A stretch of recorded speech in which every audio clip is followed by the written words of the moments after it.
Early childhood interventions may have some efficacy in boosting measures of child health and development in low-income countries, but more work is needed to sort out how to implement these interventions. Credit: Lieutenant Col. Leslie Pratt, U.S. AFRICOM Early childhood interventions may have some efficacy in boosting measures of child health and development in low-income countries, but more work is needed to sort out how to implement these interventions, according to a new set of studies published this week in PLOS Medicine. Previous work has suggested that early childhood interventions, those focused on the first 1,000 days of life, have the potential to offset some negative impacts of adversity on child development. In one new study, Peter Rockers of Boston University, USA, and colleagues followed 526 pairs of children and caregivers in a cluster randomized trial done in Southern Province, Zambia. All children were 6 to 12 months of age at the start of the study.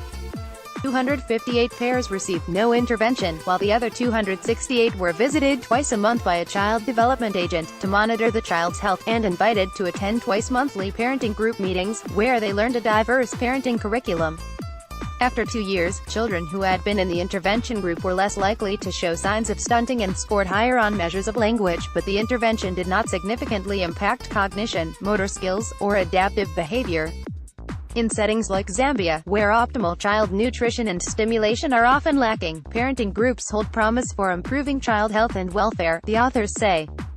However, improvements in child development may not be immediate, and continued and sustained efforts are likely needed. In a second paper, Alison Andrew of University College London, UK, and colleagues randomized 1419 children aged 12 to 24 months, living in 96 towns in Colombia, to receive either no intervention, participation in a home visit program, micronutrient supplementation, or both of the latter interventions. Home visits followed a structured curriculum, with an emphasis on cognition and language, and the goal of increasing maternal-child interactions. After 2 years, the researchers found no effect on cognition, behavior, or home stimulation. It is possible that the initial effects on child development were too small to be sustained, or that the lack of continued impact on home stimulation contributed to fade out, the authors write. In an accompanying perspective, Mark Tomlinson of Stellenbosch University, South Africa, discusses the challenge of determining why the effects of early interventions may fade out by middle childhood. In contexts of high risk and adversity, the impact of early interventions may be more durable when they are built upon by interventions during later years, he writes. Scaling up these interventions also requires more work, he adds, in noting that some interventions are not scalable in their current form.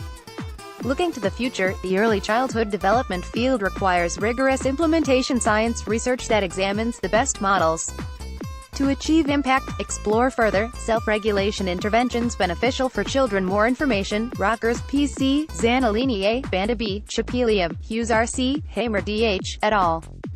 The 18-2-year impact of community-based health screening and parenting groups on child development in Zambia, follow-up to a cluster randomized controlled trial. PLOS Med 15, 4, E10002555.